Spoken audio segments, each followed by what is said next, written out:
नमस्कार दोस्तों, स्वागत है एक बार फिर से आपके अपने चैनल आवर देवभूमि उत्तराखंड में। और दोस्तों, आज का हमारा टॉपिक है हरिद्वार कुंभ मेला 2021। दोस्तों, इस वीडियो में हम आपको बताएंगे कुंभ मेला क्या है और वो यह है कितने तरह का है। और दोस्तों, कुंभ मेला इस बार हरिद्वार में लगने जा रहा है, जो कि आज से ही शुरू है। चलिए दोस्तों, वीडियो शुरू करते हैं। दोस्तों, आस्था और अध्यात्म का यह विश्व का सबसे बड़ा जमघट है, जिसे कुंभ मेले के तौर पर जाना जाता है।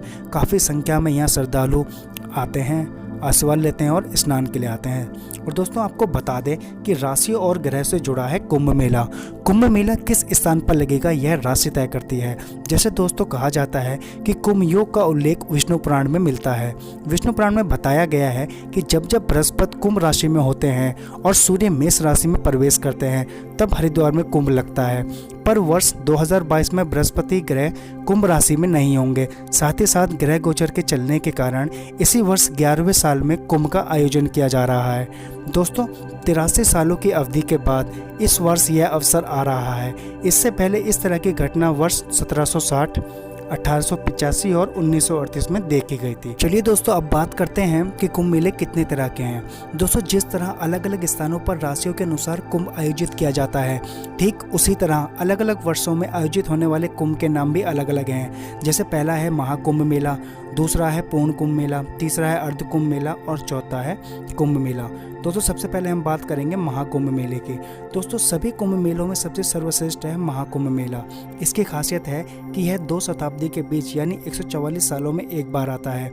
इसका आयोजन केवल प्रयागराज में ही होता है। जब प्रयागराज में 12 पूर्ण कुंभ मेले पूरे हो जाते हैं, तो उसके बाद महाकुंभ आयोजित होता है। और यह त्रिवेणी घाट, गंगा, यमुना और सरस्वती के संगम तट पर होने के कारण इसकी महानता और महत्ता अधिक है। दोस्तों, दूसरा है पूर्ण कुंभ मेला। यह हर 12 साल में आता है। मुख्य रूप से भारत में 4 कुंभ मेला स्थान यानी प्रयागराज, हरिद्वार, नासिक और उज्जैन में आयोजित किए जाते हैं। यह हर 12 साल में इन चारों स्थानों पर बारी बारी आता है। यह राशि पर आधारित समय काल पर चलता है। एक स्थान पर उसी राशि का कुंभ होने में 12 साल लगते हैं। दोस्तों, तीसरा है अर्ध कुंभ मेला। 12 वर्ष के अंतराल के बीच में हर साल 6 महीने में लगने वाले कुंभ को अर्ध कुंभ कहते हैं। केवल हरिद्वार और प्रयागराज में ही इसका आयोजन किया जाता है। इनकी महत्ता पूर्ण रूप से बहुत ज़्यादा होती है और दूर दूर से श्रद्धालु जन पहुँचते हैं। दोस्तों, हमारा लास्ट है कुंभ मेला। एक स्थान के बाद राशि और ग्रहों का विचलन अगले 3 सालों में होता है। इस आधार पर हर 3 साल में राज्यों के जरिए कुंभ मेले का आयोजन किया जाता है। दोस्तों, 4 अलग अलग स्थानों पर राज्य सरकार द्वारा हर 3 साल में आयोजित किया जाता है। लाखों लोग आध्यात्मिक उत्साह के साथ भाग लेते हैं। दोस्तों, अब आपको बताते हैं कुंभ मेले के प्रचलित पौराणिक कथा के बारे में। दोस्तों, कुंभ मेले के आयोजन को लेकर 2-3 पौराणिक कथाएं प्रचलित हैं, जिनमें से सर्वाधिक मान्य कथा देव दानवों द्वारा समुद्र मंथन से प्राप्त अमृत कुंभ से अमृत बूंदे गिरने को लेकर है। इस कथा के अनुसार महर्षि दुर्वासा के शाप के कारण जब इंद्र और अन्य देवता कमजोर हो गए, तब दैत्यों ने आक्रमण कर उन्हें परास्त कर दिया था। तब सब देवता भगवान विष्णु के पास गए और उन्हें पूरी कहानी सुनाई। तब भगवान विष्णु ने उन्हें दैत्यों के साथ मिलकर क्षीर सागर का मंथन करके अमृत निकालने की सलाह दी। देवताओं ने भगवान विष्णु का कहा माना और देवताओं ने दैत्यों के साथ संधि करके अमृत निकालने के यत्न में लग गए। अमृत कुंभ के निकलते ही देवताओं के इशारे से इंद्रपुत्र जयंत अमृत कलश लेकर आकाश की तरफ उड़ गए। इसके बाद दैत्य गुरु शुक्राचार्य के आदेशानुसार दैत्यों ने अमृत को वापस लेने के लिए जयंत का पीछा किया और काफ़ी देर बाद जयंत को बीच रास्ते में ही पकड़ लिया। अमृत कलश के लिए देवदानों में 12 दिनों तक लगातार युद्ध होता रहा और 12 दिन चले इस युद्ध के दौरान पृथ्वी के 4 स्थानों में कलश से अमृत बूंदें छलक गिरी थी। ये स्थान थे हरिद्वार, प्रयागराज, उज्जैन और नासिक। दोस्तों, देवताओं के लिए ये 12 दिन मनुष्य के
शेयर करें। धन्यवाद दोस्तों। Stay safe, stay health.